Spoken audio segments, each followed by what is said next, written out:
ஒரு தன்மானமிக்க ஒரு தமிழ் மகன் நீ எவனாவது எனக்கு ஒரு சொட்டு தண்ணி நீ தரமாட்டேன்னா நீங்க பேசுகிறாரா அல்லது திராவிடராக பேசுகிறாரா அல்லது கன்னடராக பேசுகிறாரா தெரிந்து பேசி பாருங்க.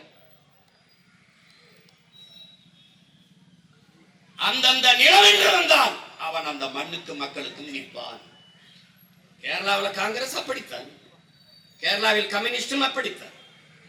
இப்போது கேரளாவை காங்கிரஸ் ஆகிறது, நாளை முல்லை பெரியார் என்று வந்தால் அவன் கேரள கட்சியாக மாறிவிடுவான். அப்ப எங்க இந்தியா இருக்குது, எங்க இறையாண்மை இருக்குது, எங்க தேச ஒருமைப்பாடு இருக்குது? இல்லை. உன்னை என்னைய எப்படி பாக்குறான்? தண்ணியை திறக்கிறான்னா கழிவு நீரை திறக்கிறான், ஆலை கழிவை தேக்கி வச்சு மொத்தமா திறக்கிறான். அப்ப நம்முடைய நதியை நம்முடைய நிலத்தை என்ன செய்யறான்?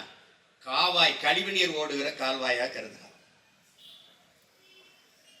ஒரு 2 ஆள் உயரத்துக்கு நுரையா வரும் ஆலைகளில் அந்த கழிவை தேக்கி வச்சு, சாய கழிவை தேக்கி வச்சு சரியாக தண்ணியை திறக்கிறவங்க திறந்து விடுவான்.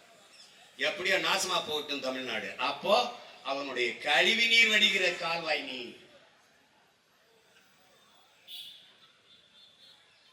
உன்னுடைய மலையை வெட்டி எடுத்துட்டு போறான். கேரளாவில் மலை இருக்கா இல்லையா? இருக்கு. பயன்பாடு யாருக்கு? கேரளாவிற்கு, அந்த மண்ணின் மக்களுக்கு. சாலை போடுதல், கட்டடம் கட்டுதல், துறைமுகம் கட்டுதல், எல்லாவற்றுக்கும் பயன்பாடு அவனுக்கு. மணல் கல் யாருடையது? என்னுடையது. கன்னியாகுமரியிலிருந்து, தென்காசியிலிருந்து, திருநெல்வேலியிலிருந்து என் மலையை, என் தாயின் மாலை அறுத்து கற்களாகும் மணலாகும் கொண்டு போகுது கேரளா. அதே லாரி திருப்பி கோழி கழிவு, மருத்துவ கழிவு, பூரா கழிவுகளை என் நிலத்தில் கொட்டான். குப்பை மேடாக கருதுகிறான். என் வளத்தை எடுத்துக்கொண்டு போய் என் நிலத்தை குப்பை மேடாக்குறான். இவன் சாக்கடை, இவன் குப்பை மேடு. ஒருத்தனுக்கு கோபம் வந்துருக்கா? கேரள முதல்வர் கடிதம் எழுதுகிறார், என் உடன் பிறந்தானே. இங்கே கட்டுமான பணிகள் பாதிக்கப்படுகிறது, மணல் தேவை, கற்கள் தேவை அதிகப்படுகிறது. அதனால் தலையின்றி தமிழ்நாட்டிலிருந்து அதை அனுப்புவதற்கு ஏற்பாடு செய்யுங்கள் என்று. யாருக்கு? இவருக்கு தான். உங்கள் நாட்டில், உங்கள் மாநிலத்தில் மலைகள் இருக்கிறதா இல்லையா? இருக்கிறது. ஏன் வெட்டவில்லை? ஏன் ஏன் ஏன் வெட்டல?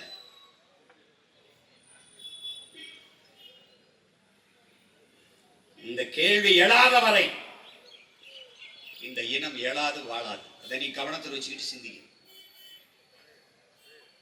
நீ இன்னைக்கு மேகதாற்றில் அணையை கட்டியே தீரேன் என்று சொல்கிற சிவகுமார் யாரு? காங்கிரஸ் கட்சி. அப்ப துணை முதல்வர், இப்ப முதல்வர்.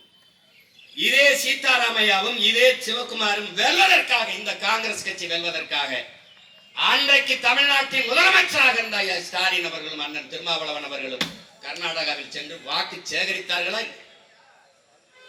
சொல்லு. ஆமாவா இல்ல? சொல்லு. சேகரித்தார்.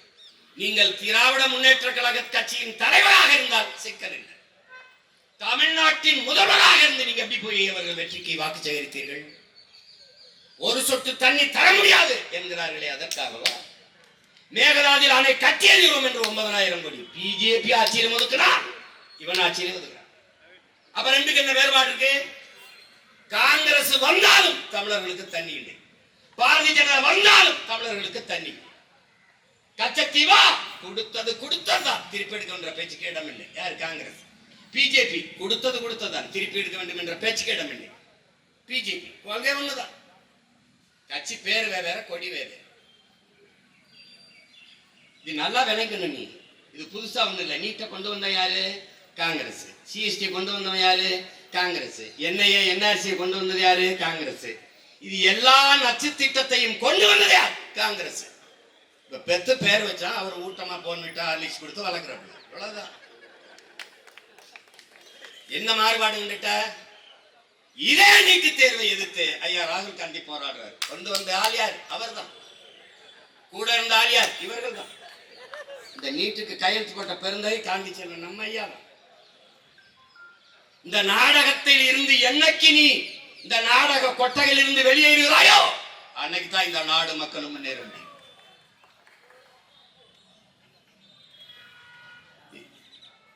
ஆன்றோரும் சான்றோரும் பிறந்து வாழ்ந்த மண்ணில் வள்ளுவன், கம்பன், கபிலன், இளங்கோ எவ்வளவு பெரிய அந்த இனமாடாது? அந்த இனத்திலே பிறந்திருக்க நீ? கேவலம். ஒரு தன்மானமிக்க ஒரு தமிழ் மகன் நீ எவனாவது எனக்கு ஒரு சொட்டு தண்ணி நீ தரமாட்டேன்னா நீ என் மீனவ மக்கள் செத்தா நீ அதை பத்தி கவலைப்பட மாட்டான். என் இன மக்களை இங்க பாரு, இந்த காங்கிரஸ் உலகத்தில் ஒரு மூத்த தேசிய இனம், நம்ம ஒரு மூத்த தேசிய இனத்தின் மக்கள். 26,000 மக்கள் தொகை கொண்டவன் தனிநாடு அடைஞ்சு விடுதலை பெற்று வாழ்றான். 4 லட்சம் மக்கள் தான் வாழ்ந்திருக்கான். 4 லட்சம் மக்கள் தான் சேர்பியால இருந்து கொசவா விடுதலை ஆடுது. 10 ஆண்டுகால போராட்டம் தான். 13 கோடி தேசிய இனத்தின் மக்கள். நமக்கு வந்து ஒரு தேசம் இருந்து தனித்து பெருத்து சுதந்திரத்தோடு வாழக்கூடாதா? எங்களுக்கு கனவு இருக்கக்கூடாதா? எல்லாரும் போராடி பெற்றது விடுதலை. நாங்கள் அந்த விடுதலைக்காக போராடினது அப்படி பிரிவினவாதம் தீவிரவாதம் ஆகுது. அது ஏன் அப்படி ஆகுது? ஏன் ஆகுது? ஒரு தேசிய இனத்தின் தேச விடுதலை கனவை ஒதுக்கி நாசமாக்கின வரலாற்று பகைவன் காங்கிரஸ். 3 கையெழுத்தில் நம்ம இனத்தின் எதிர்கால தலையெழுத்தை நாசமாக்கியவன் காங்கிரஸ். லால் பகதூர் சினிமாவை கையெழுத்துல பண்டம் அன்னைக்கு மலையக மக்கள்ல 10 லட்சம் பேரை குடியுரிமை நாடற்றவனா தூக்கி கொண்டாந்து ராவணரை இறக்கி விட்டு போனான். அங்க முதல் கையெழுத்து. இந்திரா காந்தி அதே சினிமாவை கையெழுத்துல நம்மளுடைய கச்சத்தீவு தாரவாத்து கொடுத்து நம் மீனவ மக்களின் வாழ்வுரிமை மொத்தமா முடிச்சிட்டோம். கச்சத்தீவு எனக்குன்னா நீள தூரம் அதிகம், கச்சத்தீவு அவனுக்குன்னா அவனுக்கு தூரம், கதையை முடிச்சிட்டோம்.